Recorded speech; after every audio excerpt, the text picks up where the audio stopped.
How clean would your body be if you washed it in orange juice? How clean would your body be if you washed it in a cup of coffee?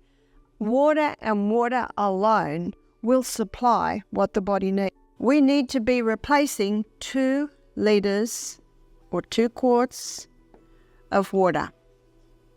Well, what about the other? Well, in our magnificent breakfast this morning, we had water coming in through our mango, through our grapefruit, so you see your fruits and vegetables also supply some fluid, but we need to have at least 2 liters of pure water a day. Up in the morning, first thing they have is, say, orange juice and a cup of coffee. Isn't that the traditional breakfast fluids? Do you think you're drinking enough water? Think again. Dr. Barbara O'Neill, a well-known wellness expert, reveals a dangerous hydration mistake that could be harming your health all this time. In this video, you'll find out why your hydration habits might be wrong and the serious effects this mistake can have. Don't let false information hurt your health. Watch now to learn how to stay well hydrated and improve your vitality. There is popular conventional wisdom that you must drink water while having your meals.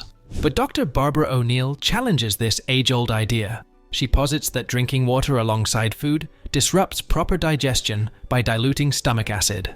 Stomach acid is a crucial component of the digestive system, responsible for breaking down food particles. It is an essential component that helps in nutrient absorption and eliminates harmful bacteria.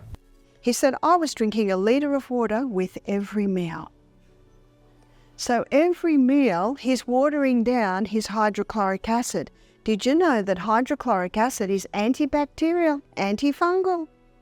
So if your hydrochloric acid's strong, Helicobacter pylori can't survive in the stomach because hydrochloric acid is antibacterial. Interesting.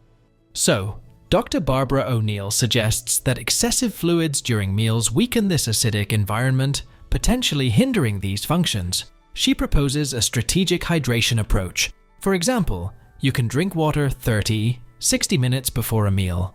Half an hour, 3/4 of an hour before the meal. Get them to drink. Get them to drink then, because the mother knows that if they don't, they're going to want to drink straight after their meals. This time frame gives the stomach enough time to make acid and start digesting before food comes in. It also helps you feel full, which can help you eat less. She also says that you might feel thirsty after eating. If that happens, it's okay to take small sips because they won't weaken the stomach acid much. And if they want to drink after their meals, I would say just have a few mouthfuls, sweetheart. Just a few mouthfuls. So in that way, you're protecting the digestion of your children. Proper hydration before meals ensures that the stomach acid remains concentrated enough to effectively break down food. Drinking water before meals can also help prepare the digestive system for the upcoming intake of food. This practice supports the stomach's ability to maintain its acidic environment, which is crucial for the activation of pepsin, an enzyme necessary for protein digestion. The rationale behind O'Neill's advice is rooted in the physiological need for optimal stomach acid levels during digestion. Low stomach acid can lead to various digestive issues, including bloating, gas, indigestion, and malabsorption of nutrients. Insufficient stomach acid can hinder the absorption of essential nutrients such as vitamin B12, calcium, magnesium, and iron. To implement O'Neill's advice, develop the habit of drinking water well before meals. This practice not only supports better digestion, but also encourages regular hydration throughout the day. Many people who feel hungry 2 hours after a meal, it's often thirst, because your body doesn't know the difference between thirst and hunger. So it's only 2 hours since a meal and you're feeling hungry, have a drink of water. I remember one day my son Peter, he was 15 at the time, he says, Mum, the water's not doing it anymore. Because I say drink. And I looked at the clock and I said, great, it's lunchtime. And that's what you find. When the water's not satisfying you anymore, it probably really is hunger. As you heard her, Dr. O'Neill warns against mistaking thirst for hunger, a common mistake that can lead to overeating and weight gain.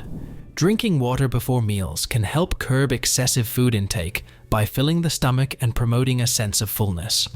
Practicing drinking water as recommended by Dr. O'Neill can improve digestion and nutrient absorption. Having water before meals can also help with weight management by making you feel fuller and possibly eating less. So, This easy habit can greatly enhance overall health and well-being.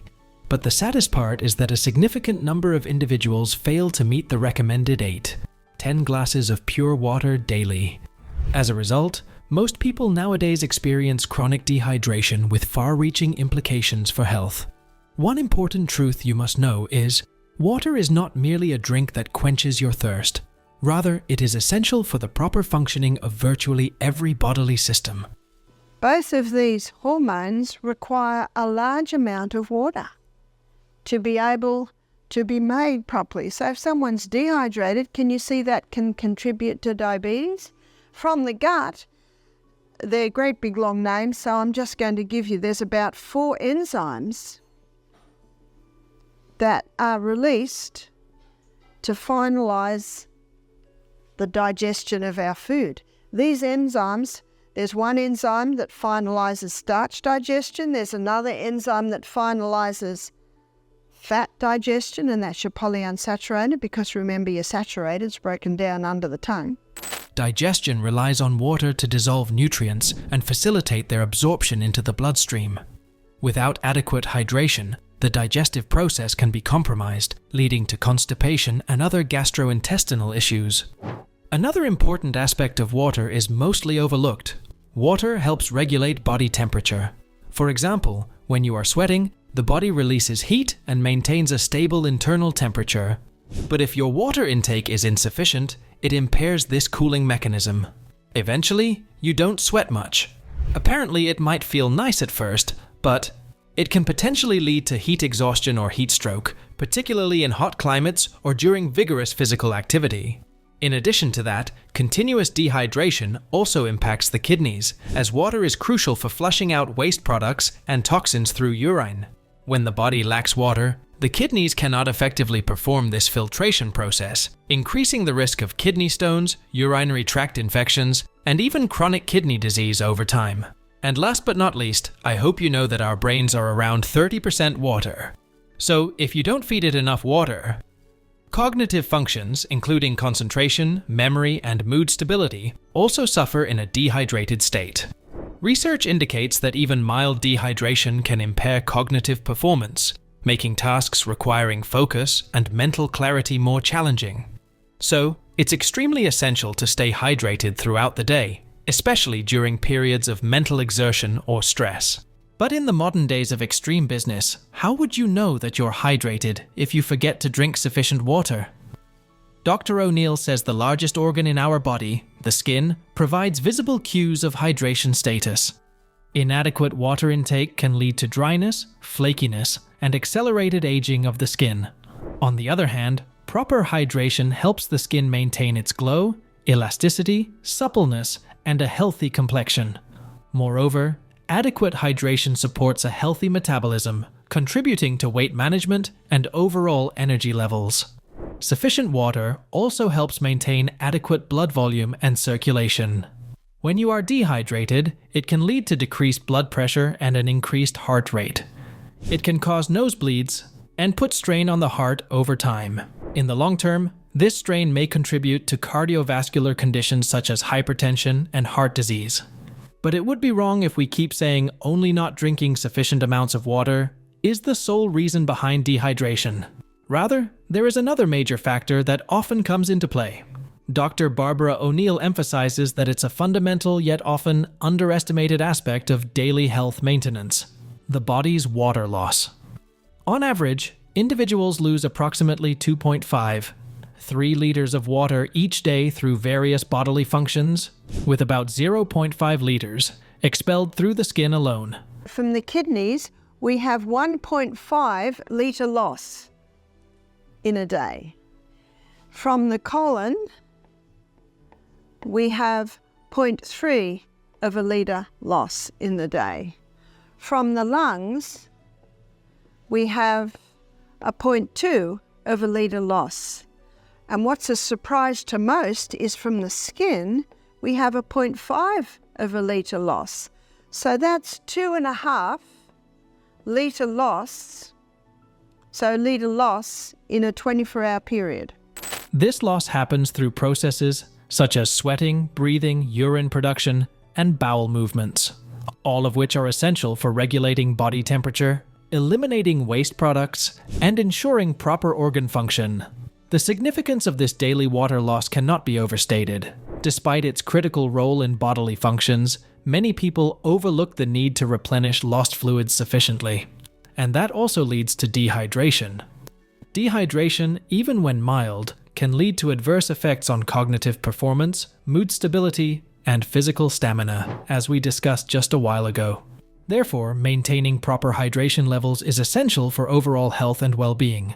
But you must know that hydration requirements vary based on individual factors such as age, gender, weight, activity level, and environmental conditions. For example, factors like exercise, hot weather, illness, or pregnancy can increase fluid requirements. Conversely, if it's cold, or you are sedentary all day, you might not feel much thirst. In this type of situation, you need to stay alert about your hydration status and keep drinking water at regular intervals to regulate body temperature, cushion joints, protect sensitive tissues, and deliver nutrients throughout the body. Otherwise, you will slowly start feeling unwell, leading to fatigue, headaches, dizziness, and other symptoms of dehydration. My husband rang me one day, 3 o'clock in the afternoon. He was driving. He said, "I don't know what's the matter with me. I've got a migraine.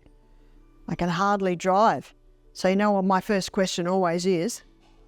"How much water have you drank?" And he went, "Oh dear." He said, "I haven't drank any water since I woke up this morning." So he woke up in the morning and had water. He had breakfast. Must have got busy, had lunch, and now we are 3 in the afternoon. He is chronically dehydrated. So I said to him, "Please don't drink a whole glass of water. Please just have half a glass of water." A few minutes later, another half glass of water. A few minutes later, let it little by little go in. He said after the first glass, the migraine went to a headache. And after the second glass, the headache went to a dull ache. And after the third glass, he had no headache. Now, isn't it nice if you can resolve every headache just with water? But unfortunately, not every headache is just due to dehydration. To ensure adequate hydration, health experts recommend consuming a variety of fluids throughout the day, including water, herbal teas, and diluted fruit juices.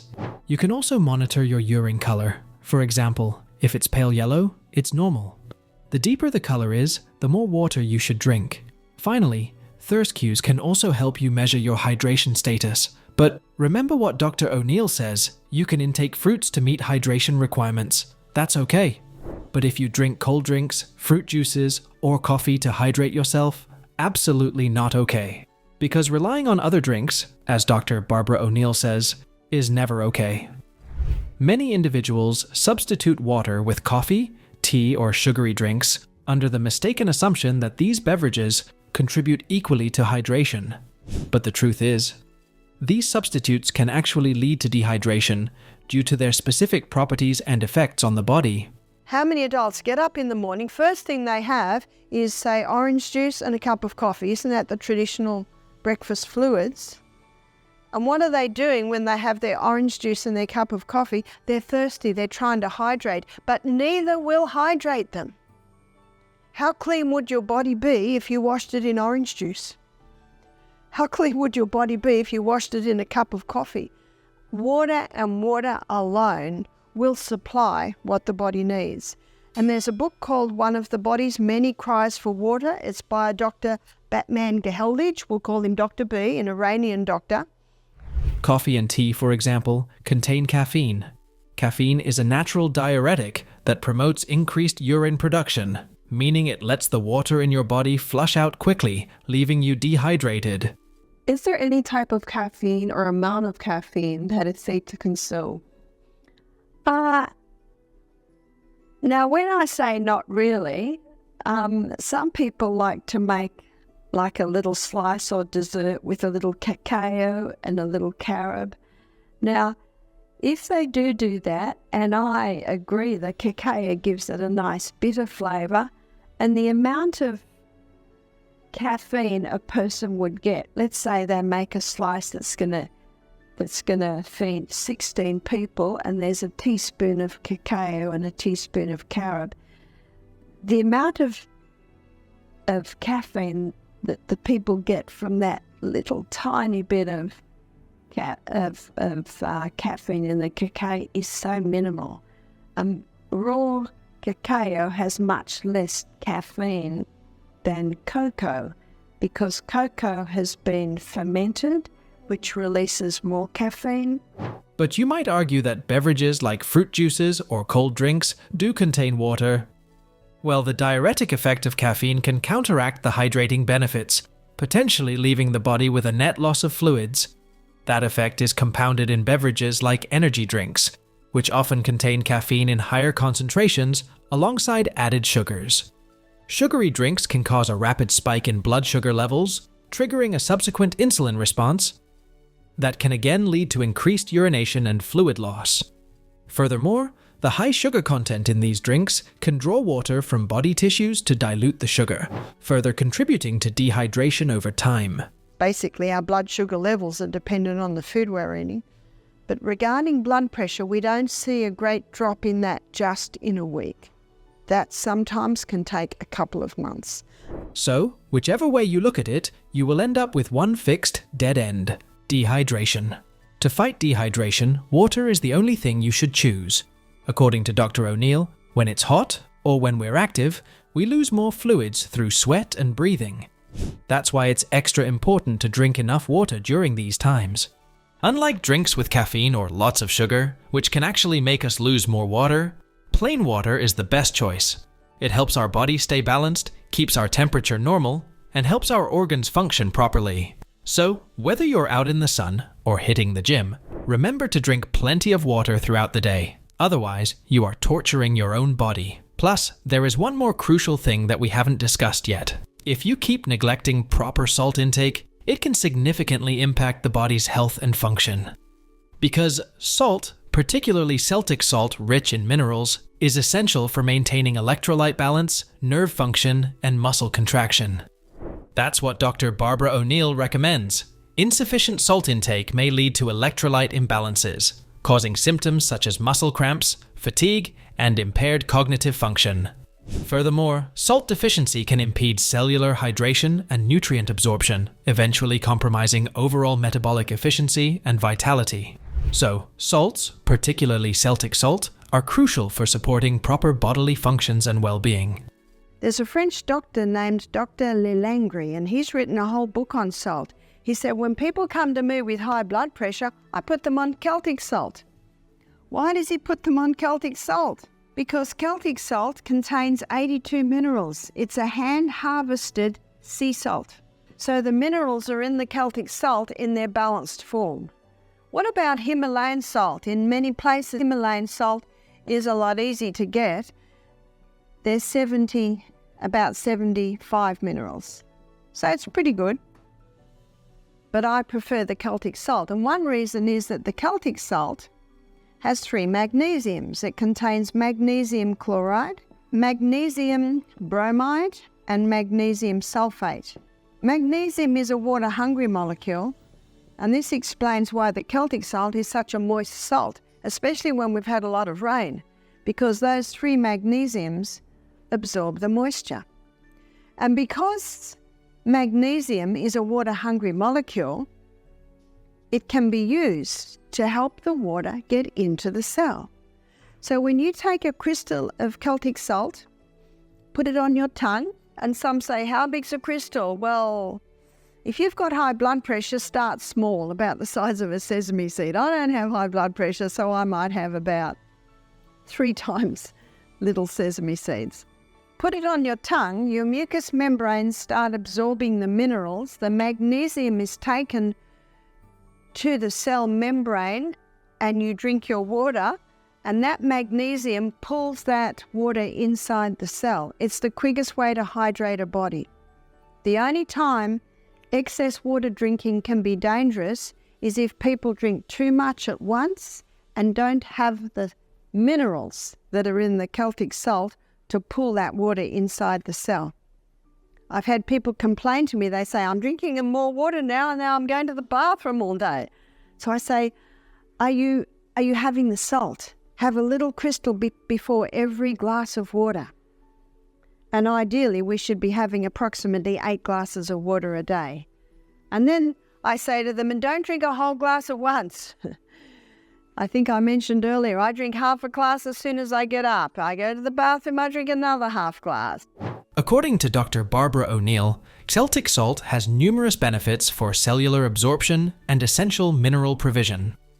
Unlike refined table salt, Celtic salt has an array of minerals vital for bodily functions, including magnesium, calcium, potassium, and trace elements like zinc and iron. Table salt will get the blood pressure up, but Dr. Jacques de Langry, when he gets a patient with high blood pressure, you know what he puts them on? He puts them on the Celtic salt. Because what that does is that gets a proper balance of fluid in and out of the cell. And how many in nutrition world today, how many people have gone from overdoing the table salt to no salt? And both extremes are dangerous. These minerals are crucial for maintaining electrolyte balance, supporting nerve transmission, muscle function, and overall cellular health. When you dissolve Celtic salt in water, it helps your cells stay hydrated by balancing fluids inside them. Because of the 3 magnesiums in Celtic salt, one is magnesium sulfate, and that's the Epsom salts. Another one is magnesium chloride, and the other magnesium is magnesium bromide. Because of the property of magnesium, that it's a water-hungry molecule, when you put that Celtic salt in your mouth and you crunch it and you release those minerals, the mucous membranes in your mouth absorb the minerals and it's taken to the cell. Then you have your water. The magnesium pulls the water inside the cell. It's the quickest way to hydrate a body. This balance is crucial for carrying nutrients into cells and removing waste products, which keeps cells working well and lowers the chances of dehydration problems. Dr. O'Neill points out that this helps your body's metabolism work smoothly, which is important for making energy and keeping you feeling healthy and energetic overall. If that's not enough, the mineral-rich composition of Celtic salt contributes to bone density and cardiovascular health. And because magnesium is a water-hungry molecule, it can be used to help the water get into the cell.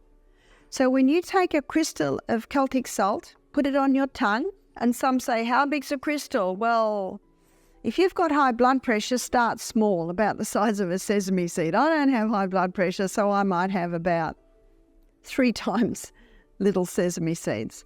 Put it on your tongue, your mucous membranes start absorbing the minerals, the magnesium is taken to the cell membrane, and you drink your water, and that magnesium pulls that water inside the cell. It's the quickest way to hydrate a body.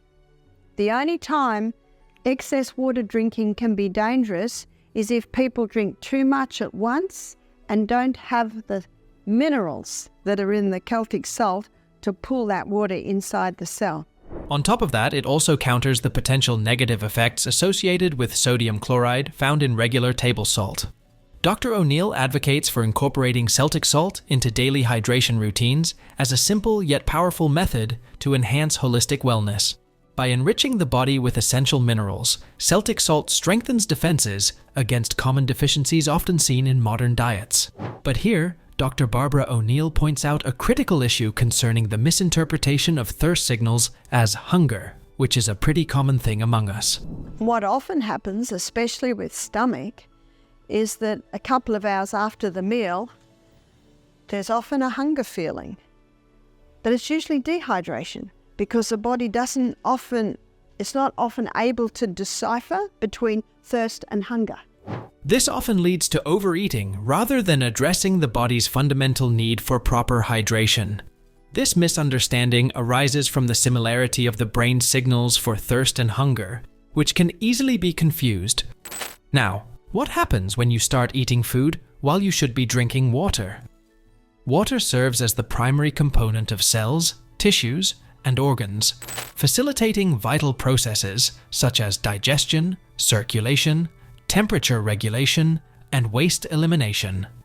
When the body lacks sufficient hydration but gets unnecessary food, it starts having indigestion, acidity, vomiting, fatigue, headaches, dizziness, and reduced cognitive function. Even though the body gives clear signs of needing water, many people mistake these signals for hunger and end up eating instead. This mistake leads to both dehydration and overeating. And that's not the only issue here. Mistaking thirst for hunger can lead to more than just temporary discomfort. Chronic dehydration can cause serious long-term health problems like kidney stones, urinary tract infections, and a weakened immune system.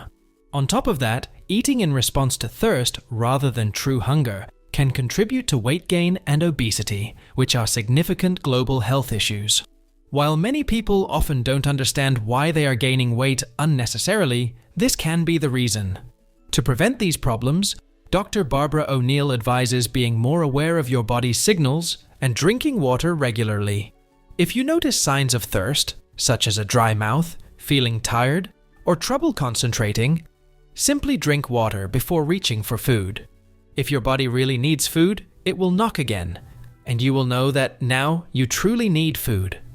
Insufficient water intake leads to various symptoms, including headaches, back pain, and digestive issues. These are unavoidable. Headaches are a common sign of dehydration because the brain temporarily contracts and pulls away from the skull, causing pain.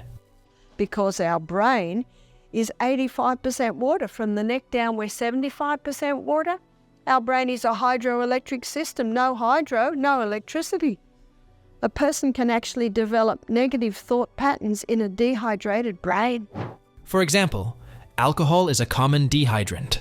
For that reason, many people feel a headache after drinking for a long time. They think it's happening due to alcohol consumption, while the original reason is dehydration. This condition reduces the brain's ability to function optimally, leading to discomfort. It also affects your back. Because the intervertebral discs in the spine rely on sufficient hydration to maintain their height and cushioning properties. Without sufficient water, these discs can lose their ability to absorb shock.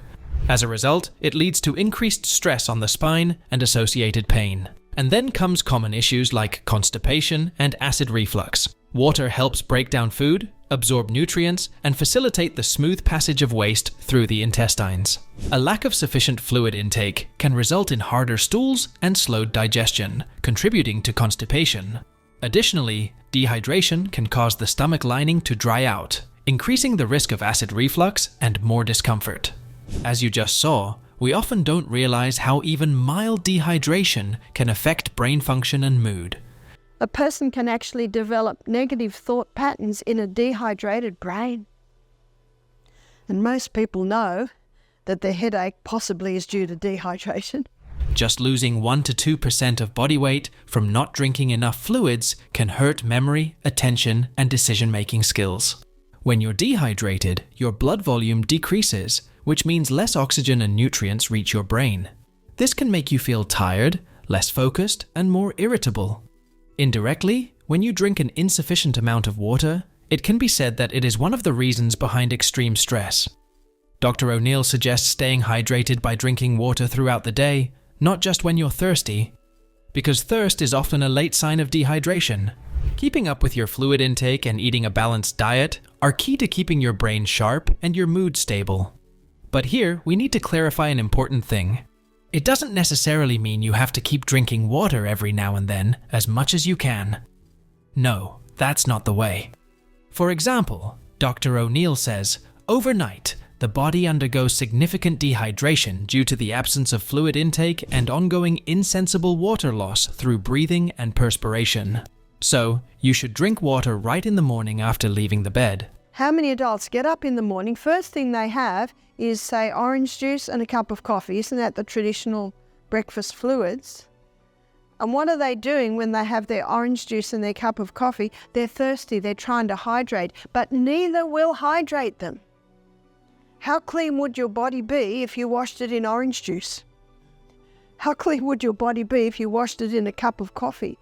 Water and water alone will supply what the body needs. It is crucial to counteract this dehydration, restore fluid balance, and kickstart metabolism. Proper hydration in the morning aids in flushing out toxins accumulated overnight, supports kidney function, and promotes healthy digestion. When dehydration persists, the whole day will seem like a burden because you will feel fatigued and your impaired cognitive function won't let you feel good. Plus, it will also weaken the immune response. On the contrary, if you consume water soon after waking, you can enhance your energy levels, improve concentration, and mitigate feelings of fatigue. Dr. O'Neill also points out that strategic hydration timing throughout the day, such as before meals and during exercise, further optimizes bodily functions. Drinking water before meals can help prevent your appetite and digestion, while hydration during physical activity prevents dehydration and supports peak performance. But there's a catch that you should not miss. Otherwise, no matter how well you follow Dr. Barbara O'Neill's advice, everything will go in vain. Check the quality of the water you will be drinking to hydrate yourself.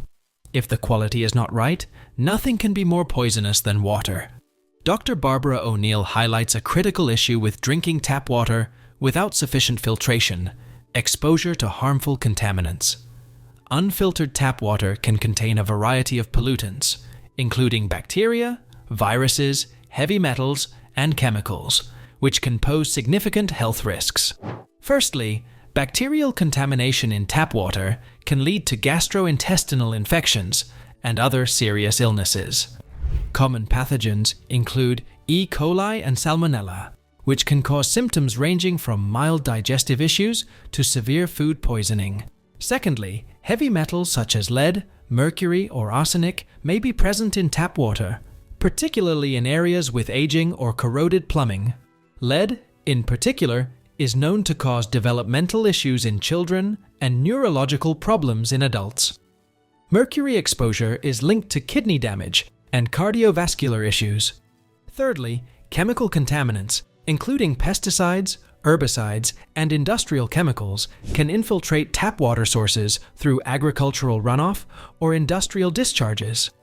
These chemicals are associated with various health problems, including cancer, endocrine disruption, and reproductive issues. Traditional water treatment processes may not fully remove these contaminants. So, Dr. O'Neill suggests investing in proper filtration systems, such as activated carbon filters, reverse osmosis units, or UV purifiers, which can significantly reduce the risk of exposure.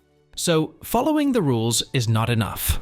You also need to make sure the water for which you are following the rules is worth drinking. So, have you been making this hydration mistake?